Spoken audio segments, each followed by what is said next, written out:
ഭാരതത്തിന്റെ ആത്മാഭിമാനത്തെ ലോകത്തിന് മുൻപിൽ പണയം വെക്കുന്ന മോദി സർക്കാരിന്റെ ഇരട്ടത്താപ്പ് തുറന്നു കാട്ടുന്ന ഞെട്ടിക്കുന്ന വാർത്തകളാണ് ഇപ്പോൾ പുറത്തുവരുന്നത്. വിശ്വഗുരു എന്നും ശക്തമായ ഇന്ത്യ എന്നും കൊട്ടി ആഘോഷിക്കുന്ന നരേന്ദ്രമോദി സർക്കാർ യഥാർത്ഥത്തിൽ അമേരിക്കയുടെ ഒരു വാലാട്ടിയായി മാറിയിരിക്കുന്നു എന്നതിന്റെ പരസ്യമായ തെളിവാണ് US treasury secretary Scott Bessent ഇപ്പോൾ നൽകിയിരിക്കുന്നത്. ഇന്ത്യ എപ്പോഴും US-ന്റെ ചൊൽപ്പടിക്ക് നിൽക്കും എന്നാണ് അദ്ദേഹം പരസ്യമായി പരിഹസിക്കുന്നത്.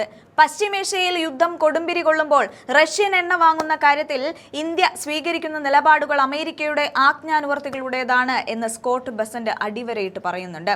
മോദി സർക്കാർ അമേരിക്ക പറയുന്നത് അതുപോലെ അനുസരിക്കുകയാണെന്നും അദ്ദേഹം ഫോക്സ് ബിസിനസിന് നൽകിയ അഭിമുഖത്തിൽ തുറന്നടിച്ചു.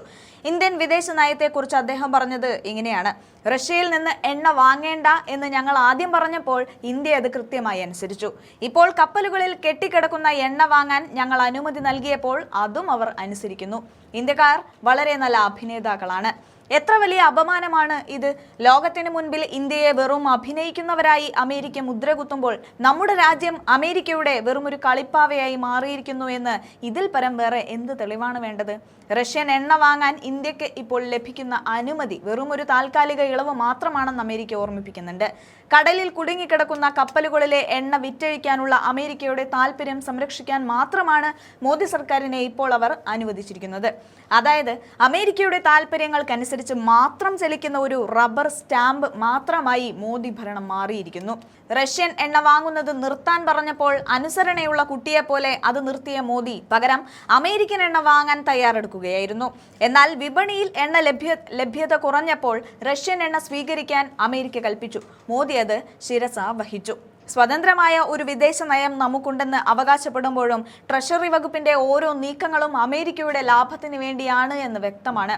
കോടിക്കണക്കിന് ബാരൽ എണ്ണ തിരിച്ചെടുക്കാനും വിതരണം ചെയ്യാനും ഇന്ത്യയെ അവർ ഒരു ഇടനിലക്കാരനായി മാത്രമാണ് കാണുന്നത്. ഒരു വശത്ത് ചൈനയെയും പാകിസ്ഥാനെയും പേടിപ്പിക്കാൻ ശ്രമിക്കുന്ന മോദി, മറുവശത്ത് അമേരിക്കയുടെ ഓരോ ആജ്ഞയ്ക്ക് മുന്നിൽ മുട്ടുമടക്കി നിൽക്കുകയാണ്. ഇന്ത്യയുടെ പരമാധികാരത്തെയും അഭിമാനത്തെയും വിദേശ ശക്തികൾക്ക് മുൻപിൽ അടിയറവ് വെക്കുന്ന ഈ രീതി രാജ്യത്തിന് വലിയ നാണക്കേടാണ് ഉണ്ടാക്കുന്നത്.